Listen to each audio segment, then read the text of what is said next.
So you want to buy a mid-size pickup truck, but you don't want to get a 4-cylinder. So really you only have the 2023 Nissan Frontier, the Tacoma, the Colorado, and even the Ranger all have that 4-cylinder engine. So we have the last naturally aspirated V6 in this Frontier.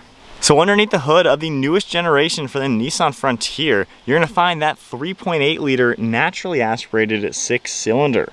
So this V6 will give you 310 horsepower and 281 pound-feet of torque, and it is still a capable truck towing 6,400 pounds. Now, when you look at the mid-size trucks, like we just mentioned, the V6 is gone. The Toyota Tacoma, the 3rd gen Tacoma, was a V6. Of course, you had the little 4-cylinder option, but now the only options are a turbo 4-cylinder or a turbo 4-cylinder with a hybrid system. Looking at General Motors, same thing. You got a 4-cylinder turbo. Ford Ranger's always been a 4-cylinder turbo in the US market, and once again, for their new generation, same thing. Now, you get a lot more torque in those turbo motors. However, there are so many people who hate the idea of having a 4-cylinder turbo in a mid-size truck. Kind of makes it feel like a Honda Civic, honestly, when you're talking about something that is mid-size. You know, you got some capabilities. It should be a truck that has the toughness to it. And Nissan is still giving you that old school aspect of a normal V6. It's robust. It's not nearly as powerful as the 4-cylinders. We're gonna take this down the trail and talk a little bit more about it driving. But what do you guys think? Would you go for the Nissan Frontier now that it is the last truck standing with a V6? All right, so as we continue our off-road adventure in the Nissan Frontier, so we just filmed the Colorado, we just took that off-road. What kind of power are we looking at with that 4-cylinder? So that's a 2.7 liter. The one that I filmed was the high output Turbo 4, 310 horsepower, 430 pound-feet of torque. So the same horsepower as this, basically. Roughly, yeah. Except we have 281 in this for torque and versus 430 in the 4-cylinder. And I have to say, the slow speed, that low end torque, for me, honestly, I like. You get a lot of power out of it. That never really felt like it was struggling either. So yeah, there's a lot of potential. Check out that video because we have a full off-roading adventure with that. And then the Toyota Tacoma hybrid, actually, yeah, it has like 480 torque. Maybe something like that. I can't remember all the exact numbers. But with the hybrid system on the 4-cylinder turbo, I mean, you just have so much more power. And when you're driving this on the road and stuff, you can tell there's a big difference. The 4-cylinders are faster. They have more acceleration, things like that. However, at the same time, these 4-cylinders have, on paper, oh gosh, it's bumpy, a million more capabilities with more power, more torque, more fuel efficient. Yeah, and they're no more expensive. You know, they're just the new normal engines. There is still a lot of pushback from people who want to see a V6. I think it's kind of like how a lot of older vehicles had V8s. Yeah. A lot of people want like the older M3s had V8s or something, where even some of the Lexuses, they're going away from V8, where people are like, I want the V8. Land Cruiser too. Yeah. Where they're getting smaller, going to the hybrid V6s, like the Ford which Raptor. Is another downsize, you know? Yeah, Ford Raptor. Iconic V8 to a twin turbo V6. But it's not stopping the sales. They're increasing, people are still, I've seen. Yeah. So we might be talking to a small percentage of people. Yeah, comment below for those of you who are the people who are not a fan of all the new trucks going to 4-cylinder. So I know with the, I guess, previous generation Ford Ranger at this point, when it came to the USA again, only a 4-cylinder. Not everyone liked it. I wasn't the biggest fan of it, mainly because of the 10-speed. I felt like the transmission just made the engine not fun. Which is interesting because this is a 9-speed. Yeah. And it seems way different. Yeah, this definitely drives better. However, the new Colorado has a 10-speed and it was way better. So, I don't know, maybe just Ford doesn't do it right. I don't know. But I feel like there's a lot of pros with the 4-cylinders, but there is a lot of people who have a voice, I would say, who are not a fan and want just a normal V6. And my question to you guys, I guess, is it because of reliability and longevity? Is that the biggest reason? Because I feel like when you drive one of the new 4-cylinders, if someone didn't tell you it was a 4-cylinder, yeah, it may not sound quite like a V6. Yeah, you'll hear it, but you're gonna enjoy the more power. You're gonna enjoy all the benefits of it. Is it just that number on paper not saying 6 and saying 4 instead? I think it's on paper. Yeah? Yeah, because a lot of people, like with the Tacoma that I owned, the V6 isn't powerful enough. It was too slow, sluggish feeling. I didn't really have an issue with it, but I could agree with those points about it is sluggish to get up and move for a truck. Yeah. But now we have these smaller engines.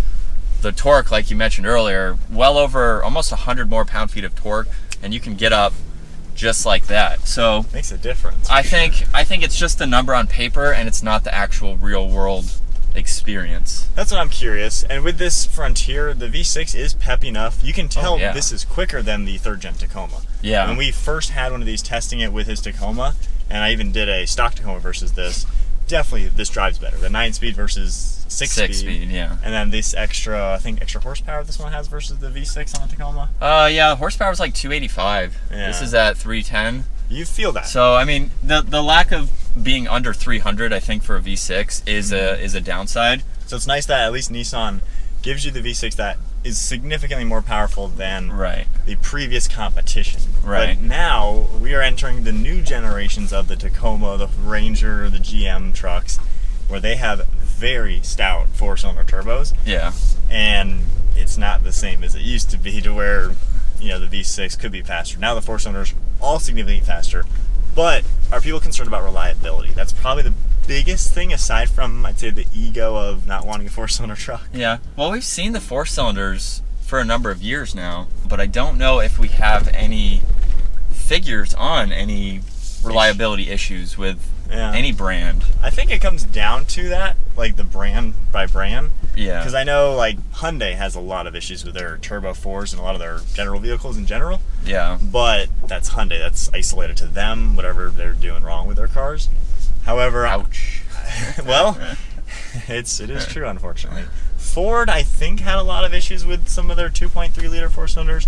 I know the Focus RSs, I don't know if that was the same engine or not, those had a lot of issues. And I think a lot of Rangers actually did have issues. So maybe that's just something scaring people. Yeah. I highly doubt Toyota is going to have issues with theirs, though, just because we all know they're super reliable in everything that they're going to do. And honestly, Toyota has been kind of one of the pioneers of the hybrid technology, to where we know this new 4-cylinder hybrid turbo thing is probably going to be pretty darn reliable. So I think it might be 50-50 of people just nervous about going to 4-cylinder on these things, because it might just be, on paper, sound like too much capabilities of a truck with a little engine that's just going to be stressing every time it's even in operation. Versus a V6, these are old engines. They've been around for a very long time, super robust. I highly doubt you're going to have engine issues with the Nissan Frontier, quite honestly. They're pretty robust. Well, I'll have to test when I get my Tacoma with a 4-cylinder. We'll have to tow and get some. I guess we could have done that with the Colorado, but we'll have to experience how it feels towing. There's definitely, especially in the USA, our culture of downsizing the engine. There's a big pushback from that. Yeah. I mean, we had the Toyota Sequoia for a week with the twin turbo hybrid V6, and we towed our family boat, launched it and everything. Yeah. It was so much better than the V8. Oh yeah. Like, I don't care what people say, it was so much better, has more power, better efficiency. It was easier to tow. So for me, I like that a lot. And the fact that it is still a V6 versus a 4-banger, we know that it's still a robust enough engine to handle that. But maybe it's once you drop to a 4-cylinder, you're really getting into economy car engine size, which is absolutely true. I could see that on paper when you look at it and view it that way. Yeah. You don't really see 4-cylinder engines in anything other than an economy car. Yeah. So to put that in a mid-sized truck that can tow over 6,000 pounds, that is asking a lot. But I'd say the turbo, it does still give you the power to do it, but maybe reliability is the biggest concern. Now with the Nissan Frontier being a V6, it's just normal, it's easy, it's bulletproof, reliable, and it's something that, and I guess we're more familiar with. A truck like it's been around for a long time. So it's the last mid-sized truck so far with this V6. Now will the 2024 Frontier change? We don't know, because I feel like this 2023, it's the redesign for the Frontier, but I feel like it's behind the rest of the mid-size trucks. Like they've stepped up to that next level. So I think Nissan is going to have to make their 2024 something either different, or maybe retain the V6 and be like, hey, If you want that V6, come to us. I think that's what's going to set Nissan apart with the Frontier. Yeah. This came out in 2022, which was the new one, which was significantly better than the old one. Right. And at that point, you know, the GM trucks were still old as dirt. The Ranger was still old as dirt. The Tacoma was aging well. I don't think it was old as dirt yet. It still felt pretty nice. Yeah, so they kind of stepped up, and then everyone else went again, so now... Yeah, after having the new Colorado, it's a very nice truck at the same price point as this. The new Tacoma, from the looks of it, fantastic. The new Ranger looks pretty cool too. So maybe Nissan is going to set themselves apart by keeping it old school, which Nissan, you know, they don't really go crazy with new stuff. They just like to keep things simple, affordable, and pretty decently reliable as well. So so we probably won't see a big change. I don't think there'll be any change for anything anytime soon. Yeah. I think they're going to hold on to a normal engine like this, and I'm curious to see how that transfers to sales, because, you know, Nissan's been pulling themselves out a little bit of being not the best in sales, and, you know, maybe this will be something that they can really grab onto to save themselves and continue to, you know, keep putting really good cars out there. Yeah, so time will tell. But as far as this goes, definitely a good truck to drive. We put over 1,000 miles on this one. V6 did great for highway cruising, off-roading. We haven't towed with it, but... And while it's not as fast as the 4-cylinder, it still gets up to speed well. The transmission utilizes it well. Yeah. So not bad. Kind of that tried and true engine, just being normal, familiar, and at this point, yeah, the last real engine in a truck like this. It'll be interesting what the future holds with, if Nissan does decide to scrap it and go for a 4-cylinder like everybody else. Yeah. I don't know if they will or not. But we'd like to hear your guys' thoughts on what do you think? Is this engine enough to make you, at this point now, take a little bit older feeling interior, not the fanciest thing in the world, which not every truck buyer cares about fanciness anyway. Yeah. Would it make you just say, you know what, this has the simple engine that I like? Because a lot of people have made comments on new vehicles that we film, how it's now just a race who can make the coolest touchscreen. And I can see that being the case. Yeah, you're not buying a truck for those fancy screens, so maybe Nissan buyers are knowing that, for like, I don't even care about this fancy screen anyway, just give me a normal truck. Right. So, I think I can see that too. I think that might be where the Frontier takes the cake for a lot of buyers out there. It'll be interesting to see. Time will tell, and we'll see how the sales do for all the 4-cylinder trucks out there, and see if the Frontier keeps edging its way up as Nissan keeps improving some products.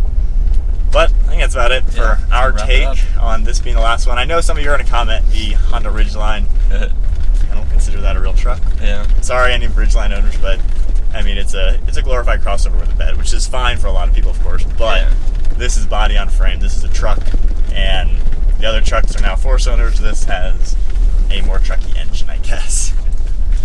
But anyways, that is it then for today's video. Comment below, what do you guys think about the way things are going with new trucks and their engines? Is Nissan the one you're going to stick with because they're keeping it old school? If you enjoyed the video, give it a thumbs up, hit that subscribe button, stay tuned for plenty more content. I'll see you all